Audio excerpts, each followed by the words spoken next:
Baik, Bu. Selanjutnya Ibu absen dulu ya. Yang pertama, Tanti Kurniasi. Hadir. Syifa Kotrunada. Hadir, Bu. Ini yang nggak berangkat siapa ya? Andi, Bu, nggak berangkat. Kenapa Andi? Gejala tipes. Oh, lagi sakit ya? Iya. Jadi kita doain aja semoga Andi lekas sembuh. Dan kita yang di sini juga diberikan kesehatan. Amin. Oke, baik. Bentar ya, Ibu mau buka materi dulu. Oh iya, ada yang ingat nggak pertemuan kemarin kita membahas apa? Permintaan dan penawaran, Bu. Oke. Nah, sebelum masuk materi yang selanjutnya, Ibu mau tanya nih ke kalian, apa itu hukum permintaan dan penawaran? Ibu mau ngulas yang materi kemarin. Ayo, siapa dulu? Mungkin dari Syifa dulu. Apa itu hukum permintaan? Seingat saya ya, Bu, kalau permintaan itu jika harganya naik, maka jumlah barang yang diminta akan turun. Ya, bagus. Mungkin yang penawaran Tanti bisa jelaskan hukumnya. Penawaran itu jika harga naik maka penawaran juga akan naik. Ya. Berarti intinya tuh kalau hukum permintaan itu berbanding terbalik, tapi kalau misalnya hukum penawaran itu berbanding lurus. Oke, kita lanjut ke materi yang selanjutnya, yaitu pendapatan nasional. Mungkin Ibu akan bagikan modul dulu ke kalian untuk kalian baca terlebih dahulu. Oke, ini kalian baca dulu ya.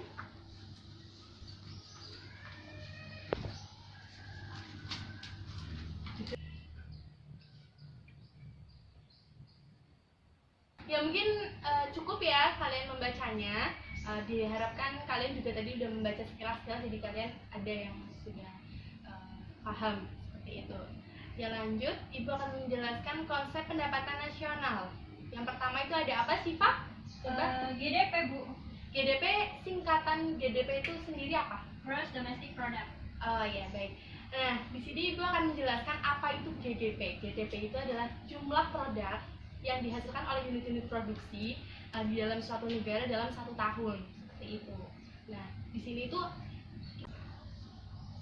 ya Ibu akan langsung mencatat apa itu rumus GDP sendiri biar kalian langsung paham. GDP. Rumus GDP yaitu pendapatan WNI di dalam negeri ditambah pendapatan WNA di dalam negeri. Ya, GDP sendiri itu adalah rumusnya pendapatan WNI di dalam negeri ditambah pendapatan WNA di dalam negeri. Jadi, walaupun ada perusahaan asing yang mempunyai cabang di Jakarta, misal di Jakarta gitu, di dalam negeri, di dalam Indonesia, itu kita akan catat GDP-nya seperti itu. Kemudian ada GNP. GNP yaitu pendapatan WNI di dalam negeri ditambah pendapatan WNI di luar negeri. Jadi misal ada warga negara Indonesia itu bekerja di luar negeri, itu kita juga akan tetap mencatat yang namanya GNP. Kemudian setelah GNP itu ada NNP. NNP itu adalah GNP dikurangi penyusutan. Ya, selanjutnya ada NNI. NNI adalah jumlah balas jasa yang diterima oleh masyarakat sebagai pemilik faktor produksi. Nah, namun di sini tuh rumusnya sendiri tuh ada GNP dikurangi NNP dikurangi pajak tidak langsung ditambah subsidi. Mungkin kalian tanya, Bu, kenapa sih NNP dikurangi pajak tidak langsung? Nah, karena pajak tidak langsung ini merupakan balas jasa yang langsung diterima oleh pemerintah. Jadi pemilik faktor produksi itu tidak menerima seperti itu. Kemudian ditambah subsidi. Dan ada PI. Ini masih satu kesatuan ya. Jadi kalian harus paham dari awal, karena kalau kalian nggak paham dari awal itu pasti kesininya kalian juga nggak bakal paham seperti itu. Dan kalau ada soal pasti akan dari awal sampai akhir gitu, selalu berurutan. Ada PI. Arti PI sendiri adalah personal income. Income itu pendapatan, jadi pendapatan yang diterima oleh masyarakat. Nah, rumusnya ada NNI ditambah transfer payment dikurangi laba ditahan ditambah iuran jam sos ditambah iuran asuransi dan ditambah pajak perseroan. DI itu adalah disposable income, yang mana ini adalah pendapatan yang siap untuk dibelanjakan untuk membeli barang atau jasa. Rumusnya sendiri itu adalah PI dikurangi pajak langsung. Ya, mungkin ini ya yang merupakan konsep pendapatan nasional. Mungkin ada yang belum paham atau ada yang mau ditanyakan? Saya Bu, Ini gimana tadi? bisa tolong jelaskan dari awal? Dari awal, dari GDP. Oke, baik, nggak apa-apa. Ibu lebih menghargai siswa yang mau jujur kalau misalnya belum paham daripada siswa yang diam-diam saja tapi belum paham seperti itu. Ya, yang pertama ibu akan menjelaskan yang namanya GDP. GDP itu adalah Gross Domestic Product. Jadi maksud dari GDP sendiri itu adalah hasil produksi, hasil barang atau jasa yang dihasilkan oleh unit-unit produksi di dalam suatu negara selama 1 tahun seperti itu. Paham tadi? Ya Bu. Rumusnya sendiri adalah pendapatan WNI di dalam negeri ditambah pendapatan WNA di dalam negeri. Contohnya itu seperti perusahaan A dari Korea itu mempunyai cabang di Indonesia, itu hasil GDP-nya itu dihitung selama 1 tahun seperti itu. Kemudian ada GNP. GNP ini adalah nilai produk barang atau jasa yang dihasilkan oleh penduduk warga negara Indonesia maupun negara Indonesia yang bekerja di luar negeri seperti itu. Kemudian ada NNP. NNP ini adalah hasil dari GNP dikurangi penyusutan. Selanjutnya itu ada NNI. NNI ini adalah pendapatan jasa yang berdasarkan jumlah balas jasa yang dimiliki oleh masyarakat sebagai faktor produksi seperti itu. Nah, rumusnya ini NNI sendiri itu ada NNP dikurangi pajak tidak langsung. Mengapa dikurangi pajak tidak langsung? Karena pajak ini tuh maksudnya untuk pemerintah, bukan pemilik faktor produksi seperti itu. Kemudian ditambah subsidi. Kemudian ada PI. PI itu ada yang ingat tadi itu PI apa?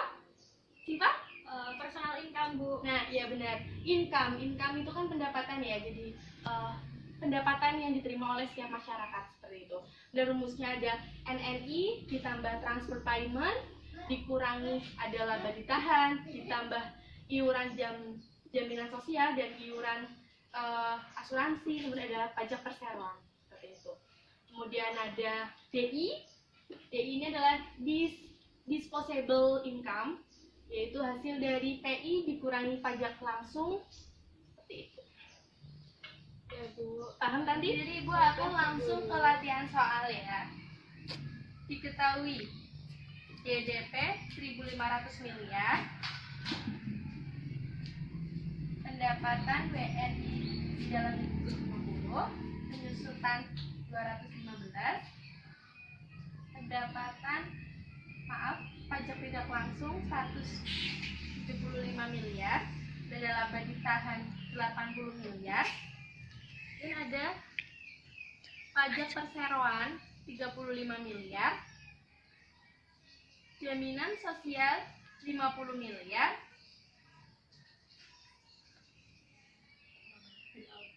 dan ada transfer payment 65 miliar.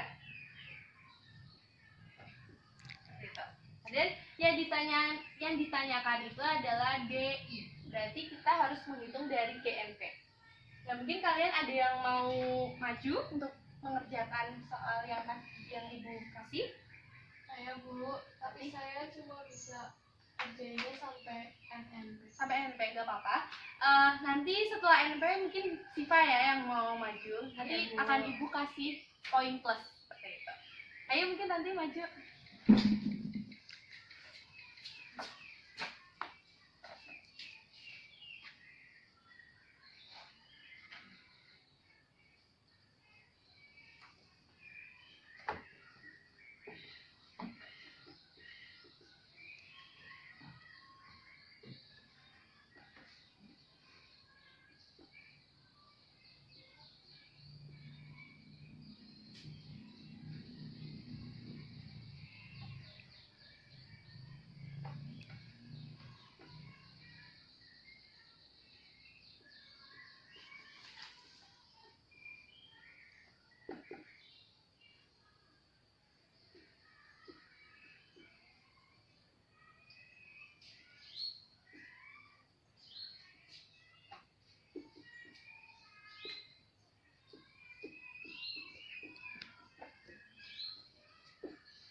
Oh iya, terima kasih Tanti. Selanjutnya Siva.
Ini dihapus aja ya Bu. Oh iya, nggak apa-apa.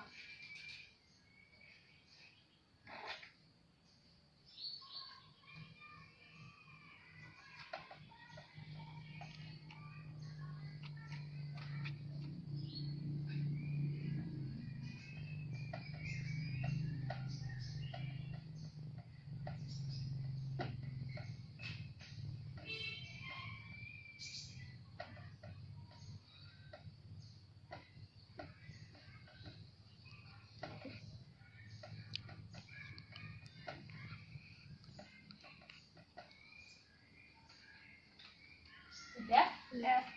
Terima kasih. Ibu akan koreksi. Yang pertama itu GNP. GNP, GDP ditambah. Ya, betul. Jadi hasilnya 1150 benar. NMP, GNP dikurangi 115. Ya, benar. Itu ada NNI, rumusnya NNP 2011. Ya, benar. NTI, NTI ditambah notifier dikurangi 115. Ya, benar. Jadi yang terakhir yang kita tanyakan 575 miliar. Ya, jadi dari ini Ibu harapkan anak-anak bisa paham dan kalian harus ingat karena nanti di UAS akan Ibu keluarkan soal ini. Seperti itu. Ibu akan menjelaskan materi yang selanjutnya, yaitu ada faktor-faktor yang mempengaruhi pendapatan nasional. Nah, mungkin dari kalian ada yang mau menyebutkan salah satu faktor yang mempengaruhi pendapatan nasional itu sendiri? Mungkin Siva? Gimana? SDM? Ya, bisa. Terus nanti? SDA Bu. Bisa. Mungkin ada lagi? Tidak ada. Oke, Ibu akan menjelaskan. Iya, benar sekali. Kata Siva Kotron, yaitu tentang kualitas ya, kualitas SDM yang dimiliki penduduk di suatu negara seperti itu. Apabila kita memiliki pendidikan, skill, etos kerja yang baik, itu pasti akan mempengaruhi pendapatan nasional, sehingga pendapatan nasionalnya pun akan tinggi seperti itu.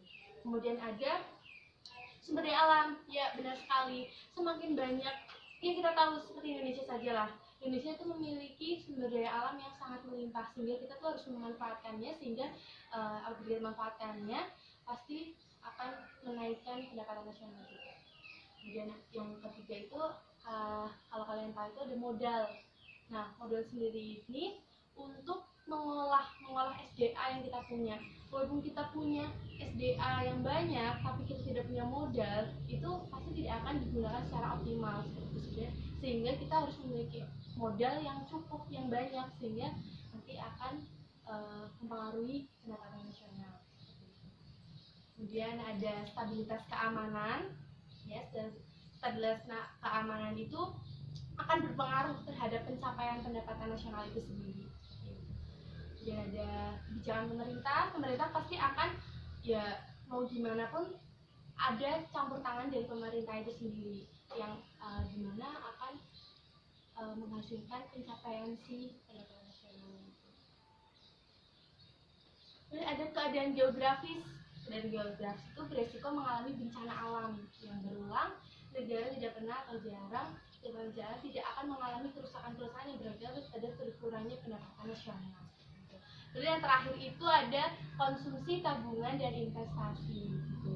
Berdasarkan pendekatan pengeluaran khusus untuk perekonomian tertutup sederhana, yaitu perekonomian yang belum melibatkan hubungan dengan luar negeri, ekspor dan impor, dan belum melibatkan kegiatan pemerintah, pendapatan nasional itu hanya terdiri dari konsumsi dan tabungan.